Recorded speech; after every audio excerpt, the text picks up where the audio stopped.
Сайн байцгаана уу? Grace Media төлөвлөж байна. Есүс Христ үхлээс амьсан гэж бид нар өнгөрсөн 7 хоногт ярьсан. Гэхдээ зарим хүмүүс юу гэж үздэг вэ гэх юм бол Есүс Христ үхлээс амьсан энтер гэж би нэг тийм хүнд юм ярмааргүй байна. Нэг бол Есүс Христ бурхан, бурхны хүү мүү гэдэг тухай нэг бас амар гүнзгийрмээргүй байна. Би зүгээр юу хиймээр байгаа вэ гэх юм бол би Есүс Христийг хүндэлдэг, Христийн шашинтай хүмүүсийг үнэлж байна. Тэгээ Есүс Христ бол бас энэ дэлхийн түүхэнд байсан агуу хүн байсан гэдэгтээ, агуу нөлөөлөгч байсан гэдэгтээ, эсвэл агуу багш байсан гэдэгтээ би санал нийлж байна. Тэгэл болоо. Өөр илүү дутуу зүйлийг нэг ярмааргүй байна. Амилсан эсвэл бурхан гэж заавал миний амьдрал руу орж ирэх эсвэл тиймэрхүү зүйл дээр би баймааргүй байна гэж үздэг. Тэгвэл өнөөдрийн бичлэгээр та бүхэнд нэг сонирхолтой зүйлийг хэлэхэд Есүс Христ ерөөсөө агуу нөлөөлөгч эсвэл агуу багш, инфлюенсер, мэрэгүү ухаантай нэгэн байгаагүй маа. Би дахиад хэлье. Есүс Христ ерөөсөө агуу багш байгаагүй. Яагаад гэх юм бол Есүс Христийн ярьж байгаа зүйл нэг тийм агуу багш гэхээсээ илүүтэй маш хурц гүн гүнзгий юм ярьж иж.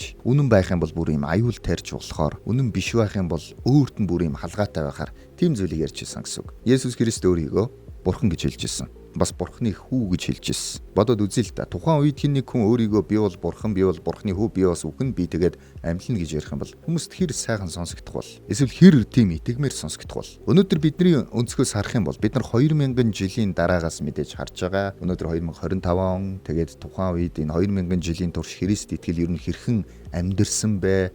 Өсөж хөгжсөн бэ? Есүс Христ гэж хэн бэ гэдгийг бид нар Библийн дагуу зөндөө олон тийм фильтртэйгээр харж байгаа. Есүс Христ өөрийгөө бурхан гэж хэлж исэн гэдэг бол биднэрт нэг юм онцгой хэцүү сонсогдохгүй. Анх сонсож байгаа хүмүүст бол юм жоохон сонин сонсогдно. Ягаад тэгэхээр анхны сонсогчид бол мэдээж гайхмааргүй шүү дээ. Ягаад тэгэхээр тэд нар Есүс Христийг мэдгүй байгаа. Гинтл нэг хүн гарч ирсэн ээ.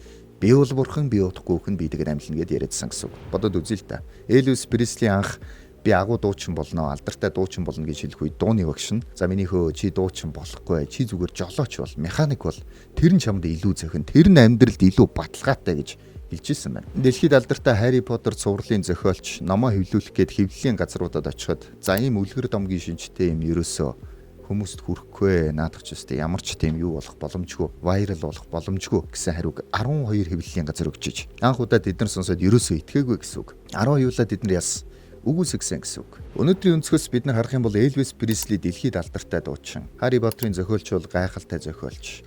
Ямар мулгуу нөхөр нь тэднийг хүлээж авдаггүй байна. Ямар хүн гэхээр тэднийг үгүйсгдэг байна. Шал балаа ингэж хараад байгаа. Энэ юу гэх юм бол энэ бол бидний фильтр. Ягаад тэгэхээр бид нар дараагийн түүхийг мэдчихэж байгаа учраас. Есүс Христийг анх хүлээж авч ирсэн хүмүүс нь тийм фильтргүйгээр хүлээж авчиж шууд л Есүс Христ гарч ирээд би бол бурхан, би бол бурхны хүү, би үхэн, би амьлна гэж ярьсан гэсэн үг. Ер нь анх удаа сонсож байгаа хүмүүс итгэхгүйгээс уулж юм буруу шийдвэр гаргах тохиол зөндөө байд юм байна л та. Жишээ нь NBA-ийн Dallas Mavericks багийн ex-менежер Nico Harrison гэж хүн байна.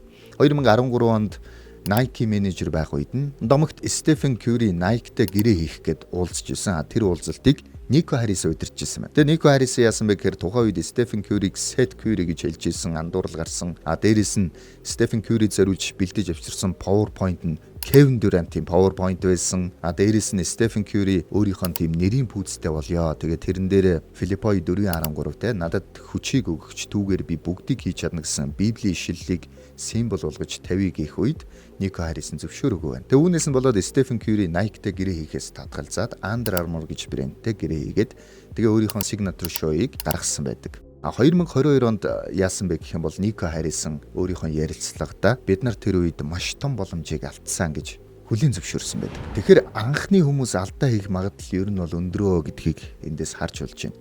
Есүс Христтэй анх уулзсан хүмүүс түүний шууд бурхан гэж хэлэх тиймэрхүү зүйлсийг шууд л сонсч ирсэн.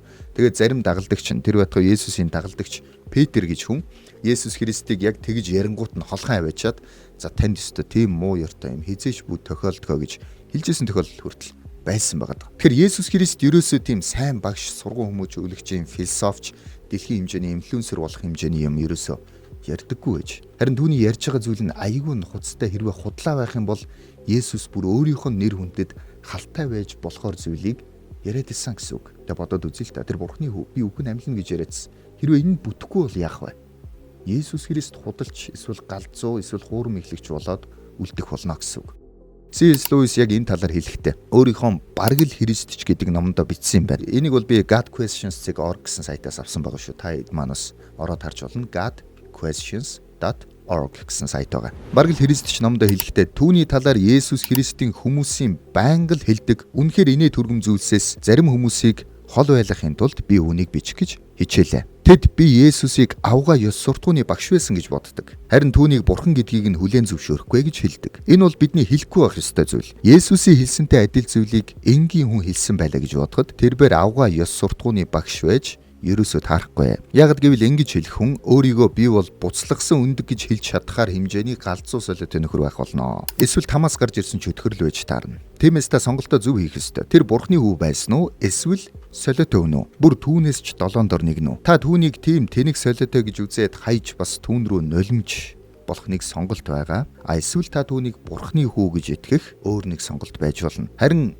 агуу хүмүүн байсан юм аа. Багш байсан гэсэн ямар ч утгагүй зүйлийг дэмжихгүй байцгаая. Тэр бидэнд ийм сонголтыг нээлттэй үлдээгээгүй. Тэр өөрөө ч гэсэн ийм байхыг хүсээгүй гэсэн байна. Тэгэхээр C.S. Lewis бол Нарниагийн домог гэдэг зохиолыг бичсэн бас алдартай зохиолч. Тэр яг ингэж хэлсэн байна. За яг тийм байж. Есүс өөрийгөө бурхан гэж хэлээдсэн байна. Гол нь энэ үнэн үү? Хэрвээ хотлоо болгоосаа Есүс Христ галзуу солиотой эсвэл хуурам ихлэгч аль нэг нь болж таарна шүү дээ. Гол нь энэ үнэн үү? Үнэн бол яг угаасаа бүх юм сайхан болчихно. Ингээ бусад бүх юм нь худлаа болж үгүйсгэгдээд тэгэл асуудалгүй болчихно. Гэтэл худлаа бол яах вэ? Худлаа байх юм бол хоёр аргумент байна гэсэн үг. Нэгдүгürt нь Есүс Христ хуурам ихлэгч байсан уу? Есүс Христ өөрийгөө бурхан гэж хүмүүст итгүүлээд тэрүүгээрээ дамжуулаад баян болох эсвэл эрх мэдэлтэй болох янз бүрийн зориг өвөртлөөд хүмүүсийг санаатаагаар хуурам ихэлсэн үү? Тэгсэн чи байж штэ. Тэг ерөөсө боломжгүй байдаг гинэ. Шалтгаан нь юу вэ гэсэн чинь Есүс Христийн талаарх 300 гаруй зүгнэл Библийн хуучин гэрээ номон дээр бичигдээд Есүсийг хүлээж исэн гэсэн үг байна. Энэ юу гэсэн үг гэх юм бол Есүс Христийг ингээд төрөх болоод хэрхэн амьдрах, тэгээд хэрхэн үхэх, бас хэрхэн амьлах вэ гэдэг талаар аль хэдийн юм зөвгөнлүүд бичигдсэн. Ирээдүг нь аль хэдийн ингээд зөвгнөд бичсэн гэсэн үг. Наа өгч яванда тэгнэ ингэн тэгээ өхнө гэд. Тиймэрхүү юм 300 гаруй зөвгөнлүүд Библийн хуучин гэрээ номон дээр буюу яг тэр юудэд ингээд бичигдсэн. Хүлээж иж. Христ гэдэг үг нь өөрөө аврагч гэсэн утгатай грек үг. Еврейгэр үнийг месая гэж хэлдэг. Яг тийм ирэх ёстой месая бол бас юм ирнэ гэсэн юм амлалт тийм зөв бас байдаг байсан байх нь шүү дээ. Тэр месая ирэх юм бол 300 гаруй зөвгөнлийг биелүүлнэ гэж хуучин гэрэн дээр бичсэн байсан гэсэн үг. Есүс Христ хуурам ихлэгч байгаа. За ерөөсө бурхан болж жүжээд сайхан хүмүүсийг хуурнаа гэж бодоод байжсэн чинь тэр 300 гаруй зөвгөнлийг биелүүлэх хэрэгтэй боллоо. Эхнээс нь бүгдийн сайхан уншиж үзэн гэдэг. За болж чинь амархан юм байна. Сайхан биелүүлчихье. Ядах юм юу байх вэ? Ингээд хэлсэн байлаа. Есүс Христээс өөрөөс нь хамаарахгүй зөвгөнлүүд бас байд юм байна. Жишээ нь Есүс Христ Бэтлехэм хотод төрнө. Загалмай дээр цовдлуулж өгнө. Бас үхлээс дахин амьлна. Дагалдагчид нь түүнээс урууж 30 мөнгөн зоосоор түүнийг зарна гэд бичсэн байдаг. Эднийг биелүүлж Есүс Христ Бурхны хүү гэдгийг батлагдах ёстой байсан. Нэгсэндээ өөрөөс нь шалтгааллахгүй. Нэг бол төрхөөс нь өмнөх, эсвэл үхснийхэн дараах, эсвэл өөрөө хийх боломжгүй өөр хүмүүсийн хийх ёстой тийм зөвнөлүүд. Тэгэхээр хуурам ихлэгч хүн ерөөсөө эднийг биелүүлэх боломжгүй байна. За жишээ нь бодоод үзье л да. Микономын 5 дугаар бүлгийн 2 дугаар ишлэлдэр Есүс Христ Бэтлехемд төрнө гэд зөвгөнсөн байт юм байна. Тэгсэн чинь Есүс Христ Грект төрчлөө гэж бодъё л да. Тэгэнгүүтээ уул нь бол Бэтлехэм төрсөн бол өстой яг л алах байлаа да. Яг л бурхан болоод өстой хүмүүсийг цөм хуурах байлаа даанч авчиад Грект төрчлөө. Ингээд төлөвлөгөө бүтлгүүтлээ гээл байхгүй болно гэсэн үг. Гэтэл яг энэ Бэтлехемд ингээ азар төрсэн байлаа гэж бодъё л да яах вэ те. Тэгээ энэ Бэтлехемд төрсэн. За Бэтлехемд төрсэн юм чи бас давуу тал шүү. Одоо ингээ үргэлжлүүлээд хүмүүсийг гоё хуурнаа гэж тэгсэн чинь ядчихад Давид хааны удмаас төрөх ёстой гэсэн зөвнөл Самуэль номын 7 дугаар бүлгийн 12-оос 16 дугаар ишлэлээр бас байд юм байна. Тэгэнгүүт чаавас Давидын удмаас төрөх ёстой байсан юм шүү дээ. Би чинь аваачаад нөгөө Балтан бүрийн удмаас төрсөн. За ингээ бүтлгүүтлээ гэдээ яг бас л дуусаа гэсэн үг. Тэг яг зүгээр юм сонирхолтой маягаар нэмэлт болгоод хэлэхэд Есүсийг нэг дагалдагч нь 30 мөнгөн зоосоор зараад тэгэнгүүтээ дараа нь тэр зоосоо варчны талбаар чулуудаад тэгээ гарах болно гэсэн тийм зөвнөл байд юм байна Захария номон дээр. Тэгсэн чи яг Матай номын 27 дугаар бүлэг дээр тэр үйл явдал нь болж Юдас гэж хүн Есүс Христийг 30 мөнгөн зоосоор фарисеан удирдагчдад худалдаад байршлыг нь зааж өгөөд тэгэнгүүтээ төд удалгүй би гэмгүү цуснаас урлаа гэж орж ирээд нөгөө 30 мөнгөн зоосоо буцаад чулуудаад тэгээ тэр мөнгөөр нь нөгөөдөл нь варчны талбай гэдэг юм талбайг худалдаж авсан. Юдас болохоор тэндээс гарангуудаа өөрийгөө дүүжилж өгсөн байна. Амиа орсон гэсэн үг. Тэгэхээр энэ бас юм Есүс Христээс хамаарахгүй зөвнөл байсан гэсэн үг. Тэгвэл бодоод үзье л да. Есүс Христ баригдахаас өмнө Юдас тэр очингуудаа за чи намайг 30 мянган зоосоор худалдаатгаарай. Тэгээ яг хөө хэрвээ тэгчих юм бол би нөгөө зөвнөл биелүүлэх гээд байгаа байхгүй. Би жоохон жүжээд байгаа юм те. Энэ зөвнөлийг биелүүлэхгүй болохгүй болчиход энэ чи нэг намайг 30 мянган зоосоор зараадах. Тэгэх юм бол тэгээ буцаагаад тэр 30 мянган зоосоо өгчих. Тэгэх юм бол би чамд 50 мөнгөн зоос өгье гэж бас болох юм. Гэтэл те чи 30 мөнгөн зоосоор зарж тэгэнгүүтээ 30 мөнгөн зоосоо буцаага шийдчих. Тэгээ яваад амиа харлчих. Гэх юм бол болохгүй болчих штэ те. Тэгээ хүний амьдралыг шууд шийддэг нөгөөдх нь ч гэсэн тэгээ би тэгээ амиа орлчих. Тэгээ гоё юм болох уу тэгээд хуурам эхлэгч хүнтэй тиймэрхүү үхэл амьдралын тохироо хийхгүй ойлгомжтой тийм үү. За яг зүгээр нэмэлтээр хэлэхэд нэг иймэрхүү байна. Тийм учраас Есүс Христ юу хэлээд юм гэх юм бол өөрөөсөө шалтгааллахгүй тийм зөвнөлүүдийг биелүүлэх ёстой болсон учраас хуурам эхлэгч байх боломжгүй гэсэн үг. Хэрвээ Есүс Христ хуурам эхлэгч байх юм бол Есүсийн хизээч биелүүлж чадахгүй том даалгавар нь яг энэ зөвгөнлүүд болох байсан. Энийг ерөөсөө давж гарах ямар ч боломжгүй байх байлаа. Гэтэл Есүс Христ энэ дэлхий дээр амьдрах хугацаанд эдгээр зөвгөнлүүдийг бүгдийг нь биелүүлсэн байт юм байна. Яг адилхан өөр нэг хүн санаандгүй байдлаар Есүс Христ чиг ингээд зөвгөнлүүдийг биелүүлэх магадлал хэр байдаг вэ? Гэхдээ бодоод үзэхэд те Есүс Христ тэгээд ийм Балтан самбуу, Дорж Бүрүү гэдэг 3 хүн энэ зөвгөнлийг биелүүлсэн байдیں۔ Тэгээ алийн бурхан гэж итгэх хүмүүс өөрсдөө сонгодын гэх юм бол бас өөр юм болно шүү дээ те. За би энэ Дорж Бүрүүт нь итгэдэг юм уу та энэ гэсэн юм ярина шүү дээ. Гэтэл Есүс Христ биелүүлсэн өөр хүн биелүүлэх магадлал 1%. Тэр байтугай шүү дээ. Энийг бүр ийм тоон зэрэгээр ингээд айгүй олон янзын судалгаа байд юм байна л та. За жишээ нь Есүс Христийн тэр 300 зөвгөнөл дотроос ердөө 8хан зөвгөнлийг нь өөр хүн санаандгүй байдлаар биелүүлэх магадлал 10-ийн 17 зэрэг гэсэн судалгаа байд юм байна. 10-ийн 17 зэрэг шүү дээ. Харин 300-ийн бүгдийг биелүүлэх гэх юм бол ийм 10-ийн 153 зэрэг мэрэг гэсэн тийм бол амар асар олон хэмжээний 10-ийн ард 153 тэгтэй тийм тоо. Тэр нь одоо юу ч хэлдэм байгаа нь те. Тийм тоонууд байдгаа гэж бас хэлсэн байна. За энийг бид нар ингээ God Questions-ыг оргоос ороод харч болно. Энийг яриадах юм бол зөндөө олон тийм юунууд баримтууд жоох юм судалгаанууд цаашаа байгаад байт юм байна. Тэг яг зүгээр юм сонирхолтой нэг зүйлийг хэлэхэд юм сарны гадаргууг мөнгөн зоосоор бүрхээд тэгээ 2-оос 3 м өндөр мөнгөн зооснуудаар сарны гадаргууг бүр тэр чигт нь бүрхээд тэр дунд ганцхан зоосон дээр тэмдэг тавьж голд нь ингэж холиод тэгэнгүүтээ сарн дээр ингээд буугаад ганцхан боломжоор нэг зоос аваад ингээ харахад яах нь вэ? Хэрвээ тэр зоос нь тэмдэгтэй зоос таарах юм бол энэ нь нөгөө нэг 10-ийн 17 зэрэгтэй адилхан байдаг юм аа. Тэгээд Есүс Христээс өөр хүн энэ зөвгөнлийг биелүүлэх боломж нь ийм л боломжтой гэж үздэг гэсэн үг. Тэгэхээр Есүс Христээс өөр хүн энэ зөвгөнлүүдийг биелүүлээд өөр нэг хуурам эхлэгч бас энийг ингээд дагаад хийчих ямар ч боломжгүй гэсэн үг. За энэ зөвгөнлүүдийг стоцоод Есүс Христ бас ингээ хуурам эхлэгч байлаа гэж бодоход хуурам эхлэгч хүнд бол нэг юм зориг байх ёстой гинэ. Тэ бодоод үзье л да нэрээ бас юм зориг хэрэгтэй те. Яах гэж энийг хийж чинь. За баян болох гээд байна уу? Эсвэл эрх мэдэлтэй болох гээд байна уу? Эсвэл нэг юм олон их нэртэй болох гээд байна уу? Ямар нэг юм санаархал байх ёстой. Ер нь альва гэмт хэрэгтэй юм заавал юм сэтэл гэж юм байдаг. Шунлын сэтлэр үнийг хийлээ те.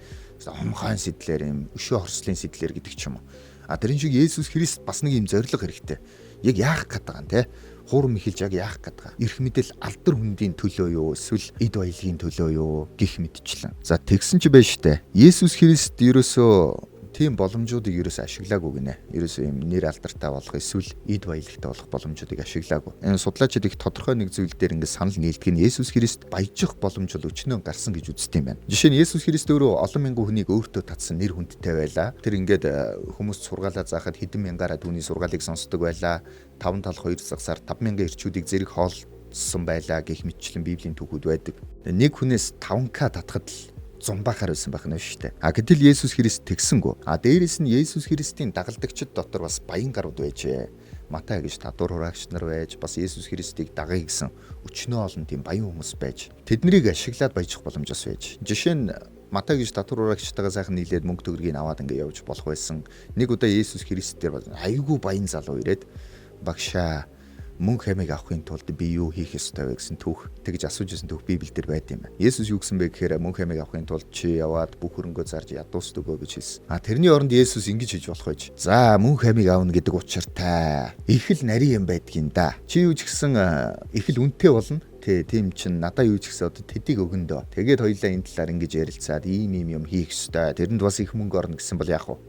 Тэр хүн бас өгөл өгөхөөр те эвтэйх ингээд аргалаад мөнгөний авч болохоор нөхцөл байж. Закхай гэж нэг юм татварурагч, баян татварурагч Есүс дээр ирэнгүү те. За багшаа, би ерөөсөө гимшиж байгаа. Өөрийнхөө хөрөнгөний талыг би ядуус өгнө гэж хэлж ирсэн байна. Тэнгүүт нь Есүс тэгээд яах зүгээр надаа өгч. Талыг надаа өгч. Тэгэл болоо зүгээр гоё гэсэн бол яах вэ? Бас л Закхайг дагаад хөлжиж болох байж. За тэр байтугай Есүс Христ хүмүүсийг эдгэжсэн түүхэд олон байдаг. Тэгэхдээ за нэг хүн эдгэлэхдээ 5 шекел шүү те. За нэг 20 динараар нэг хүн эдгэн шүү энэ гэсэн бол бас мөнгө олоод иж болох байж.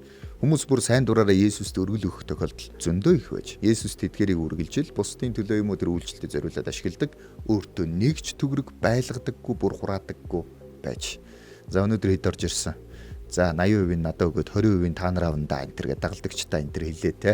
Багаар юм хураагаад явандаа энэ улс төрийн зорилго руу тэр хөрөнгө ашиглаад сонгуулийн төлөө мөлөө ашиглаад энэ гэсэн юм ерөөсөй байхгүйсэн гэсэн үг байна шүү дээ. Бас Есүс өөрийнхөө дагалдагч Петртэй хамт явж байгаад нууран дээр загасчилж яхад нь шүнжин загасчлаагүй Петрт за чи нуурын гүн рүү очиод тороо хай. Тэгэх юм бол загас барина гэж хэлээд хамтдаа нуурын гүн рүү очингуудаа тор дүүрэн загас барьжсэн түүх байд юм байна. Энийг ингээ бодохоор Есүс Христ ингээ байнгын тор дүүрэн загас бариад тэр авийнхаа юм загасны магнат болчих боломж байж загасаа зараад баяжих боломж байсан гэсэн үг. Гэхдээ Есүс тэгээгүй. За тэгвэл Есүс Христэд ямар ч байсан тийм баяжих зорилго байгаагүй юм байна. Гэхдээ яг нэг жоох эрх мэдлийн зорилго байсан юм болов. Ийм баяжих гэж байгаа юм шиг жоох юу гаргаж байгаа те. Биш баяжихгүй би бол өстой цэвэр ариун явдалтай шүү гэсэн ойлголтыг нийгэмд өгч жагаад тэгэнгүүтээ эрх мэдэл рүү үзэх гэж байсан юм болов. Энэ бол өстой цэвэр зүрхтэй хүн шүүгээ хүмүүсийн дэмжлэгийг авах гэж байсан болов. Тэгхийн бол бас л боломжтой байж. Есүс Христ Иерусалимд орж ирэхэд агуу гайхамшгуудыг хийгээд сургаалаа заагаад явж байгаад Иерусалимд орж ирэхэд хүмүүс түүнийг хувцаа илжигнийх нь тэр дудрангийн хөлд дэвсээд далдуу модны найл зуур бариад яг хааныг угтаж авч байгаа юм шиг угтаж авч тэгээд хосаанаа эзний нэрээр ирэх чинь ерөөлтэй гэсэн үгийг хэлээд угтаж авч ирсэн юм байна. Тэгээ яг энэ ард түмний дэмжлэгийг ашиглаад тухайн энэ тэр шашны удирдагч одоо Юудан удирдах байгууллагатай хамтраад те надад нэг альбан тушаал өгчхөө тэгээд бүгдээрээ ингээд сайхан энэ хүмүүсийн дэмжлэгтэй сайхан цаашаа явъя гэсэн нэг тиймэрхүү яриа хийх боломж байсан гэж дүгнэд юм байна. Гэхдээ Есүс яг ярьж исэн зүйлээсээ хизээж өөрчлөгдөөгүй тэр үхэл амьлалт те бас тэр нөгөө нэг шашны удирдагчдыг та нар хатуу сэтгэлтэй хоёр нүртэй гэж шүүмжилж ийснараа шүүмжлээд тэрнээсээ болоод загалмай дээр цовдлогдсон тийм үйл явдал байд юм байна. Есүс Христ ерөөсөө тэр боломжуудыг ашиглаагүй. Хэрвээ хуурам эхлэгч байсан бол яагаад тэр амьдрал нь дээшлэх, эрх мэдэлд гарах, баяжих боломжуудыг ашиглаагүй юм бол. Дээрээс нь Есүс Христ 33 наснда загалмай дээр цовдлогдсон нэг ч удаа хайр дурлалын янз бүрээр аман сүнсгээгүй ямар ч тийм завхаарл тийм эмэгтэй хүн түүний амьдралд байгаагүй, эхнэр мэхнэр юуж байгаагүй. Энэ нь түүнийг тийм төрлийн зориг агуулаагүй байсан гэдгийг илтгэдэг юм байна. Есүс Христ хуурам эхлэгч байсан уу? Хэрвээ тийм бол тэгээ яагаад хуурам эхлэгчийн үйлдэлүүдийг хийхгүй байсан? Хүмүүс бас хэлдэг юм байна. Хуурам эхлэгч хүн бол ингээд бас жоохон юу байх хэвээр те.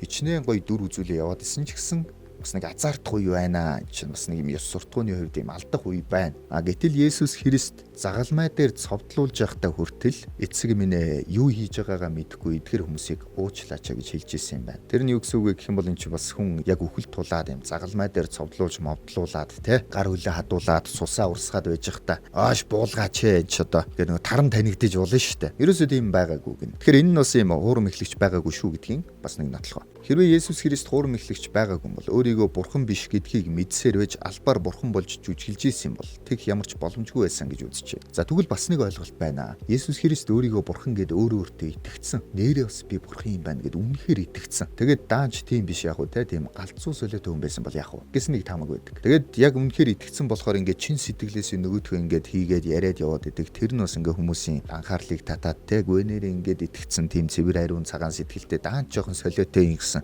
тийм хүн байсан бол яах вэ гэж. За тэгэхээр өнгөрсөн 7 хоногт бид нар Есүс Христ амьлсан юм уу гэдэг талаар ярьцгаасан. Есүс Христийн ярьж байгаа зүйлийн гол яг тэр 20-30% нь түүний үхэл болоод амьлалттай холбоотой байсан. Энэ нь л түүнийг ер нь бол тийм галзуу солиотой байх магадaltaй те.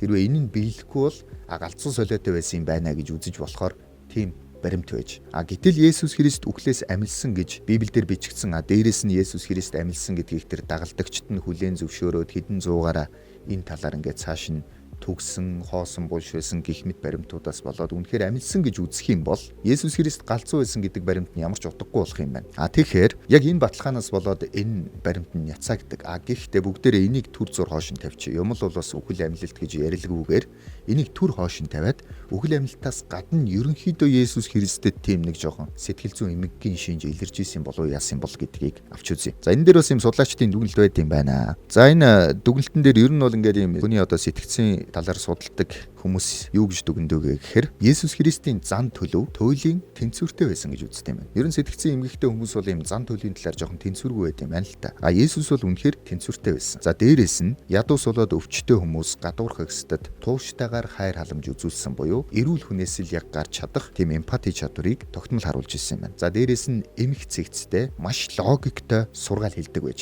Янз бүрийн байдлаар хүмүүстэй маргах үедээ маргаанд маш зөв уул суурьтай хариулдаг байж. Маргаанд бол ихэвчлэн дийлж байгаа түүхүүдийг бид нар Библиэс хардаг, шинэ гэрээнээс хардаг. Есүс Христ ер нь нэг юм маргаанд ялагдаад, мад тавиулаад, сонин болоод нүүр нь улаагаад гарлаа гэсэн тийм түүх ерөөсөй байдаггүй. Харин яг дандаа л маргаанд их ухаалаг байдлаар ялж байгааг бид нар хардаг. Тэгэхээр сэтгцийн өвчтөе хүнд ийм тууштай ёс суртахууны сургаал, ёс суртахууны ийм зан төлөв хүмүүсийг ийм хайрлах, яг тууштайгаар энийг үргэлжлүүлэх тийм юм гарах боломжгүй гэж байна. За дээрэс нь Есүсийн сургаалд тийм хий хоосон төөрөгдлийн шинж ерөөсөө илэрдэггүй гинэ. Ер нь бол ийм сэтгцийн өвчтөе хүмүүсийн яриа мараач бас ийм жоохон савлгаатай байж болно шүү дээ.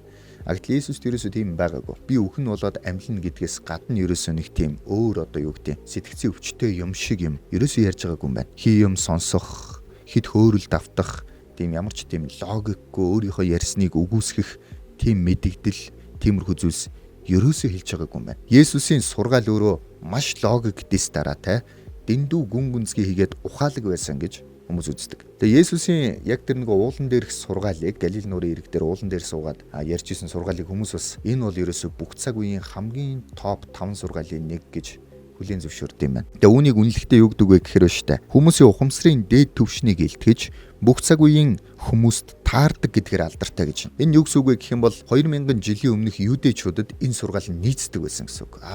Ингэж болохгүй юм байна, тэгж болохгүй юм байна гэж яг ойлгоно. Дундад зууны үед те 5-аас 15 дугаар зууны үед хүмүүс энийг сонсоод ингэж болохгүй юм байна гэд яг ойлгоно гэсэн үг. За цаашлаад цэрэгэн мандлын үе, соён гэгэрлийн үе, тэгээд одоо орчин үе гэх мэтчлэн бүхэл үе. Тэр байтугай өнөөдөр хүртэл бид нар уншингуудаа энэ яг ингээд надад тохирж гинэ гэж хэлж чадхаар бүх цаг үеийн хүмүүст нийцдэг тийм сургаал гэж үздэг. Энэ цаг үеийн туршид олон юмнууд өөрчлөгдөж, олон техникийн шинжилэлүүд хүмүүсийн амьдралд олон дэвшил бий болсон гэж үздэг ч гэсэн энэ сургаал хүмүүсийн амьдралд таарсаар л байдаг гэж үзэж байгаа нь өөрөө энэ сургаалын нэг юм агуу чанар байдаг гинэ. За бодоод үзээрэй, та энэ Матай болон Лук номон дээр бичигдсэн тэр уулан дээрх сургаалуудыг нэг уншаад үзээрэй.